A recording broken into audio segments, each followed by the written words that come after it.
What's up, YouTube? Thought I would do another one of my tool videos. I've been to a few flea markets and antique stores and estate sales and just different things over the past couple of months, and I've been putting things aside to share some of the things I've found and maybe give you some ideas for places to look for things to, find some deals of your own. Um, my one disclaimer is I might be a hoarder. I might be a tool hoarder. So if you see, you may just be seeing mental illness this entire video. So that is my one disclaimer. You might see this and go, oh my goodness, what is this guy on about? So anyway, I just thought I would share and see how it goes. It was fun to make the last one, so I thought I would do it again. So anyway, I've been wanting to acquire a few different large drill bits like this. And if you find them in flea markets, sometimes you can get them for $1 or so. And if you get them and they're not too chipped up on the end, and they're in good shape, it's worth having a handful of large bits like this because they're so expensive to buy brand new. If I ran into a job where I needed to drill this size, this is a 1932, and it's it's pretty deep. I could drill 6 or 8 inches pretty easily with this. For a drill bit that size from Home Depot or Lowe's, you may spend $5, $10, $20 to get something like this because you need it right then. But if you have a few laying around, just a couple of large bits, it's worth picking them up when you find them. This next tool I picked up, I think it's a masonry chisel. What I thought I would use it for is some of my blacksmithing and forging work I'll use tools like this to do like a decorative design and something, and having this nice long flat edge to be able to put a mark in something is really handy. I've got chisels in similar sizes, but none quite this big. So I thought, man, that's a really nice big chisel, and I got this for maybe $2, and I'll definitely get my use out of it. Also picked up this pair of tongs. This was, I think I paid $2 for these, maybe $3. It's a light duty pair of tongs that I could use in my forge for things like small decorative hooks. If I do rings, just any kind of small item, you're always looking for a large pair of tongs to grab the tiniest things sometimes. And it's nice to have a few small tongs. And this will be the smallest pair I have that I think I'm really going to get some good use out of these. And, it saves me from having to make something. And for the money, it's nice to just have this on the rack, on my tong rack to use for those small items that you need to pick up out of the forge. Also picked up this old rigid crescent wrench, and it's an adjustable crescent wrench. It's a little locked up, and so I bought this kind of as a project to figure out how to get one of these and not be seized up. So I picked it up. I was able to fully open it in the store, but it's been a few weeks ago, and I don't know if I can do it again right here. But I plan to fully disassemble it and clean it up and just use it. The adjustable crescent wrenches I have in my toolbox are just cheap Chinese just junky type adjustable wrenches, so I thought it'd be nice to have an old rigid, and yeah, so I picked this up, and I think I got that for $1 because it was seized up. So I picked up this, it's an Eclipse made saw. I think it's a number 45, and the teeth are so fine that from a distance you almost can't even see that it has teeth at all. But it does. Let's see if I can get that. Really fine teeth.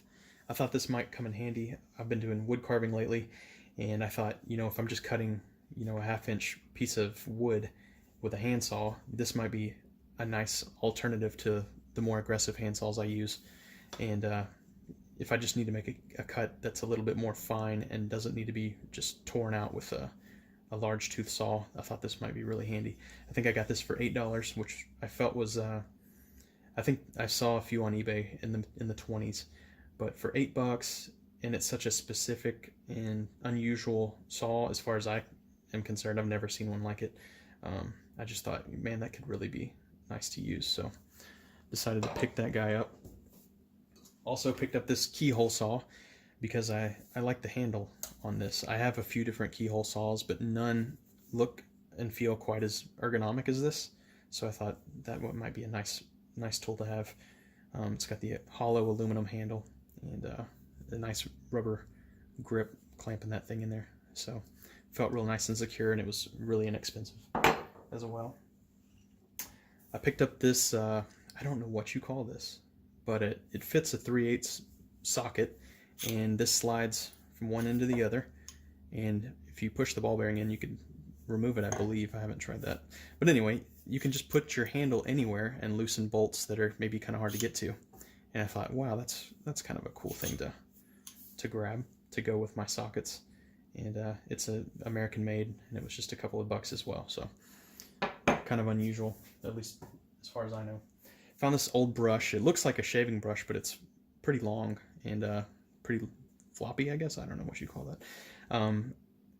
For some of my wood carvings, I'll carve like an eye out, and I'll end up brushing a lot of the chips out of the eyes and out of the face, and I thought maybe I'd try it for that.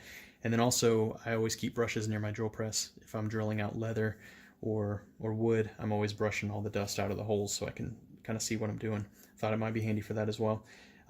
All it says is it's a nylon brush, and I don't know what its purpose would be. So if you guys recognize this type of brush and what it might be used for, it could even be for something with shoes. I have no idea. But leave me a comment if you have any ideas on what that was actually intended to be. So I think that's it for my tools.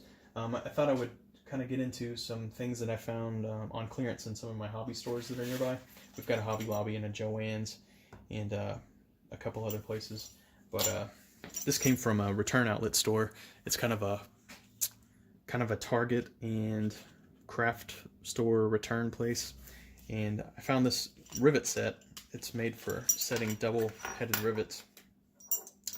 And pretty much what you do is put the one end of the rivet in there, and then you set it with this tool up here, and it makes the rivet flare out and tighten.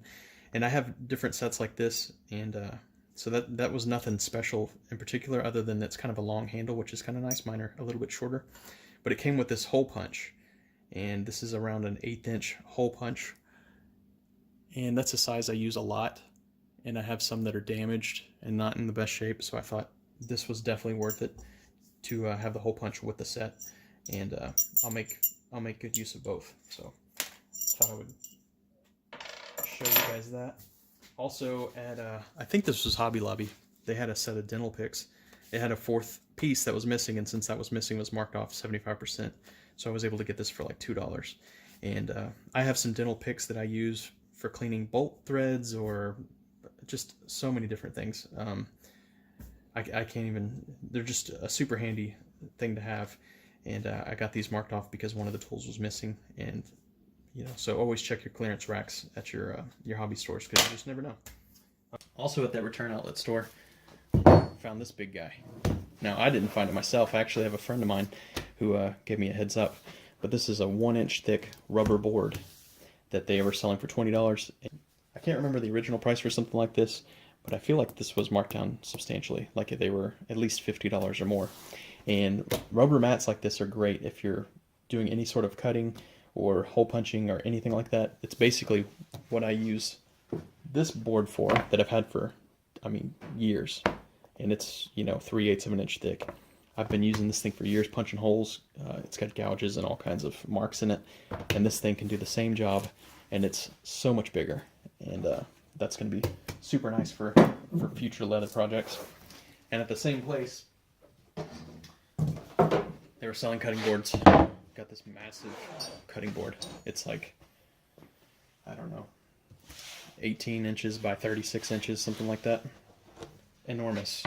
And if I'm making, like when I'm first laying out my leather and putting my pattern on and I make those first cuts, that's a really big and awkward thing to handle, and this is going to be great for that. What I usually use is an old piece of, it's a carpet remnant or rug that I put under the leather, and it keeps from cutting into my table, but this I could cut directly on, and plan to make good use of this, so pretty nice. And it was on sale as well. I think I got it for around $10. So also, sometimes I'll pick up things because I collect them, or I'll pick up things because they give me an idea about something I want to do in the future.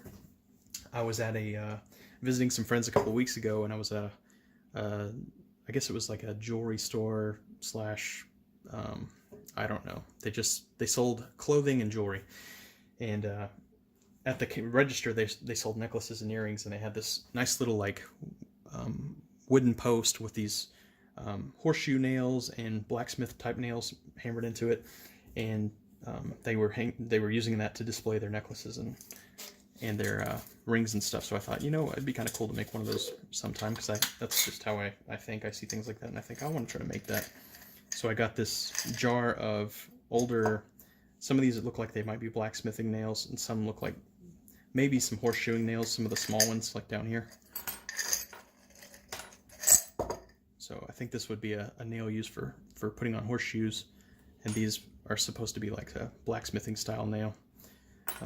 So there might be another name for that, but I see these and I think old blacksmithing nails. I don't know if that's actually accurate or not. So, but yeah, I thought I might try to make my own version of that display, like for my wife or for somebody, just, you know, as a gift. Also picked up this hook, which I thought was cool. It's probably some Chinese made thing that they mass produce and then sell them in flea markets and antique stores around here. You'll see what looks like a bunch of imported cast iron things for sale, like the shaving hooks and key ring holders and different things like that. And this is what this kind of came from. And it's just a little hook with a lag bolt welded to it. And I thought that's a neat idea. I know I've intended to make something like this before, so I thought I would pick it up and it might help me remember to actually give it a try. So anyway, I thought that would be kind of nice to use. Also picked up this, it's a receipt holder that's made for mounting on the wall, which I guess you could hang anything on it because it's a hook, but it does have a sharp point. But I would like to try to make something like this sometime, and so I decided to pick it up because it was just a couple dollars. And I don't know if it's actually an antique or if it's just some replica made overseas or what, but I definitely like to pick up things like this for inspiration on future projects. Also picked up this little fake leather pouch, which I think might have been a holder for cigarettes and a lighter, maybe. That's what it looked like to me, but it kind of gave me some ideas for some leather projects I might try to tackle, and it gives me, you know, I see this and I think of different things I could use this for, maybe even a variation of a wallet design. And I like the little pouch for carrying what I assume was a lighter or something small like that. So I'll pick up things like this just to give me an idea to get started on some kind of a leather project. So I thought I'd share that. Also, I do a little bit of collecting, and this kind of stood out to me. I saw this and it reminded me that in my great grandpa's house and in my grandparents' house, they would have these old Prince Albert tins, and I think they even had cigar boxes, but I haven't seen a cigar box, so I don't even know if they made cigars, this brand. But I saw this tin and it reminded me of how my grandparents had this type of tobacco in the house. Just to, they would use the tins to store things like crayons and different things. But I haven't seen one in a long time, and I hadn't made that connection that I used to see these until I saw this can and thought I would definitely like to pick that up and have one in the house or in the shop, just to, you know, it's kind of a nostalgic thing. So I thought I would share that as well. So I've got one more thing I wanted to share, and then that's it for this week. I just thought I would make a quick tool video, and hopefully it's not boring you guys to death, so we'll see. Okay, so if you've been watching my videos for long, you know what this is. This is my little benchtop stitching pony. I have an oversized bolt and wing nut that I put on it not too long ago, just because the old one was snagging threads so often. I just decided to try something different and see if I could alleviate that problem, and I believe it mostly has. You know, it's not too bad. But I've been using this thing for years. I've gotten more than my fair share of use out of it, and I thought I would maybe upgrade from this thing. So on my local Facebook marketplace, I found this stitching pony for sale, and this is like a floor model that you sit on, and the tension is applied to the jaws by this pedal, which is right here, and you just work it with your foot, which I haven't done it a lot, so I'm a little bit rusty.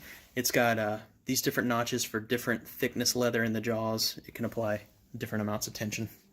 So if I push that pedal down, it'll pull my jaws closed, and then I can just push it forward with my foot and it's locked in. So looking forward to using this guy. It was missing this spring, so I put a spring in it from a screen door or something, I don't know.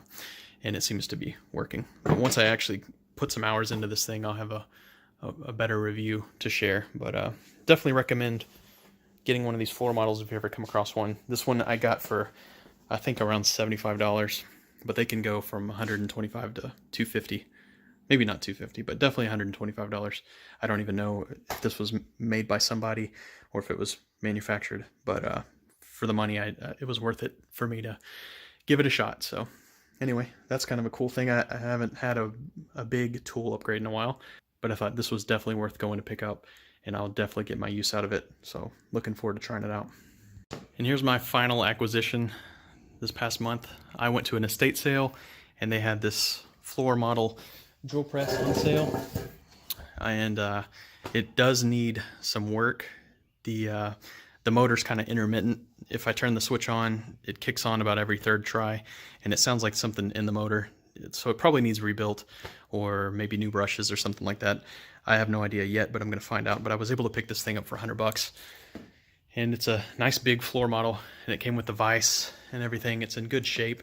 Got a nice heavy chuck on it, and it's an American Forge and Foundry brand, which is probably basically like a Harbor Freight type of deal. But anyway, everything was tight on it and smooth, and when it did turn on, everything seemed to be working just fine. So maybe this will be a project video at some point when I do a little bit of work to it, maybe do with a motor, and I need to repaint the platform down there because it's pretty rusty.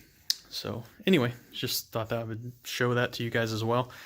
I've been wanting a floor model drill press for years, but they usually run from $150 to $250 on up, just depending on the quality and the shape of it. And I didn't plan on running into one, but for $100, I thought, gosh, I gotta try this out. So anyway, maybe there'll be more to come on this guy, but here it is. So that's it for this week. I just thought I would share some of the tool finds.